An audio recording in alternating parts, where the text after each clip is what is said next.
Assalamualaikum warahmatullahi wabarakatuh. Salam Guru Penggerak. Pada kesempatan kali ini, saya Dela Nazda Putri SPD, calon Guru Penggerak Angkatan 9 dari Kabupaten Pesisir Selatan, Unit Kerja UPT SDN 17 Alang Sungkai, Kecamatan Linggosari Baganti, akan memaparkan kesimpulan dan refleksi pemikiran Ki Hajar Dewantara pada tugas koneksi antar materi modul 1. Dengan sosok yang selalu membersamai, yaitu fasilitator hebat Ibu Zulhayati SPDMM, serta pengajar praktik luar biasa, yaitu Ibu Delmayani SPD MPD. Baiklah, saya akan merefleksi diri saya melalui 3 pertanyaan pemantik berikut. Yang pertama, apa yang saya percaya tentang murid dan pembelajaran di kelas sebelum saya mempelajari modul 1.1? Yang kedua, apa yang berubah dari pemikiran atau perilaku saya setelah mempelajari modul ini? Dan yang terakhir, apa yang dapat segera saya terapkan lebih baik agar kelas saya mencerminkan pemikiran Ki Hajar Dewantara? Apa yang saya percaya tentang murid dan pembelajaran di kelas sebelum mempelajari modul 1.1? Bahwa yang pertama, guru mendominasi pembelajaran. Saya terlalu banyak ceramah sehingga siswa hanya duduk, diam, dan mendengarkan. Yang kedua, pembelajaran terfokus pada ketercapaian materi dan KKM, atau pembelajaran lebih mengutamakan aspek kognitif murid. Di sini saya lupa, bukan hanya aspek kognitif saja yang perlu diperhatikan oleh seorang guru, ada aspek lain seperti afektif dan psikomotor. Yang ketiga, murid pasif dan motivasi belajarnya rendah. Saya seringkali melakukan pembelajaran sesuai zona nyaman saya tanpa memperhatikan perbedaan murid. Yang keempat, guru kurang memahami karakteristik murid. Saya sering memperhatikan ketika menerangkan pembelajaran, mereka lesu dan tidak bersemangat. Kemudian, pada saat saya menanyakan kepada murid, mereka hanya diam. Dan yang keempat, suasana kelas yang tertib, tenang, dan anak-anak yang memahami materi adalah fokus utama saya sebagai seorang guru. Berikut adalah gambaran suasana kelas saya sebelum mempelajari modul 1.1. Pada foto berikut, ada beberapa fakta yang bisa kita lihat. Yang pertama yaitu, saya sebagai guru menjadi satu-satunya sumber pembelajaran bagi murid, sehingga murid terkesan bosan dengan pembelajaran yang monoton. Kemudian fakta yang kedua, saya sebagai guru terkesan menyamaratakan karakteristik belajar murid karena metode yang saya pilih hanya ceramah. Dan yang ketiga, saya sebagai guru tidak menggunakan media sehingga pembelajaran tidak menarik bagi murid. Nah, di foto berikut sangat terlihat sekali kekeliruan saya sebagai pendidik, yaitu murid sama sekali tidak aktif dan mereka hanya duduk, diam, serta mendengarkan. Sehingga pembelajaran benar-benar berpusat kepada saya sebagai seorang guru. Kemudian, terpapar jelas pada foto berikut bahwa penilaian mengutamakan aspek kognitif saja, tanpa mempertimbangkan adanya penilaian lain seperti afektif dan psikomotor.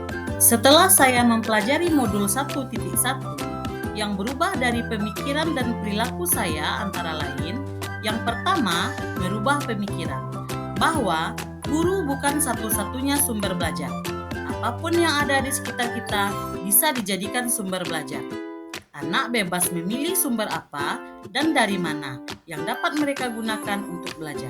Tugas guru hanya menuntun, mengarahkan mana yang baik dan yang tidak baik. Yang kedua, pembelajaran berpusat kepada murid. Dengan begini, anak menjadi lebih aktif dengan terlibat dalam proses pembelajaran sehingga mereka dapat merekonstruksikan pengetahuannya. Yang ketiga, menghargai setiap karakteristik belajar murid. Anak terlahir berbeda. Setiap individu memiliki keunikannya masing-masing. Saya sadar dengan adanya perbedaan ini, menjadikan pembelajaran lebih bermakna, sebagai seorang pamong, saya harus menuntun anak sesuai kodratnya masing-masing. Selain itu, setelah mempelajari modul 1.1, saya juga dapat merubah perilaku saya. Antara lain, yang pertama, mengemas pembelajaran secara menarik agar motivasi belajar murid meningkat. Yang kedua, memberikan kebebasan kepada murid untuk menyelesaikan setiap tugas sesuai minat, bakat, dan kreativitasnya masing-masing. Dan yang ketiga, lebih cermat melihat bakat anak melalui observasi, wawancara, dan juga pendekatan personal agar kita lebih dekat dengan anak. Kemudian, agar kelas saya mencerminkan pemikiran Ki Hajar Dewantara, penerapan yang akan segera saya lakukan di kelas antara lain, yang pertama, merancang pembelajaran yang interaktif dan menyenangkan dengan melibatkan murid. Yang kedua, menerapkan pembelajaran berbasis kearifan lokal dan budaya setempat. Hal ini penting untuk kita terapkan pada anak-anak saat ini, mengingat perkembangan iptek mengakibatkan banyak sekali anak kehilangan nilai-nilai budayanya. Di sini, saya sebagai guru berusaha memberikan penerapan materi terhadap kehidupan sehari-hari anak sesuai kearifan lokal budaya setempat. Yang ketiga, menerapkan konsep merdeka belajar dan mengintegrasikan setiap pembelajaran dengan pencapaian profil pelajar Pancasila. Konsep merdeka belajar mengajarkan kita bagaimana seorang pendidik dapat memberikan kebebasan pada anak untuk dapat bereksplorasi atas pengetahuannya agar mampu menghasilkan ide-ide kreatif dan inovatif. Yang keempat, pembelajaran yang mengutamakan aspek budi pekerti. Pembiasaan-pembiasaan baik akan selalu saya teladankan kepada siswa tentang bagaimana mereka bersikap agar menjadi pribadi yang lebih baik. Kemudian yang kelima, menerapkan sistem AMONG atau pendidikan yang menuntun bukan menuntut. Dalam penerapannya di kelas, sesuai pengajaran pendidikan Ki Hajar Dewantara, kita dapat menerapkan pola ASI, asuh, dan asah. Yang keenam, pembelajaran yang sesuai dengan kodrat alam dan zaman. Sesuai pemikiran Ki Hajar Dewantara, kodrat anak adalah bermain, dan saya akan mengintegrasikan permainan dalam pembelajaran agar suasana kelas menyenangkan. Kesimpulan yang dapat saya sampaikan yaitu, dasar-dasar pemikiran Ki Hajar Dewantara harus segera kita terapkan dalam pembelajaran di kelas ataupun di sekolah. Di antaranya, yang pertama, pendidikan adalah menuntun anak sesuai minat dan bakatnya. Yang kedua, pendidikan bukan hanya ilmu akademis saja, namun perlu penanaman budi pekerti yang baik. Dan yang ketiga, pendidikan sejatinya adalah berhamba kepada sang anak.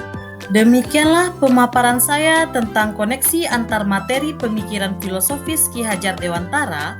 Mohon maaf apabila ada salah-salah kata dalam penyampaian. Salam dan bahagia. Assalamualaikum warahmatullahi wabarakatuh.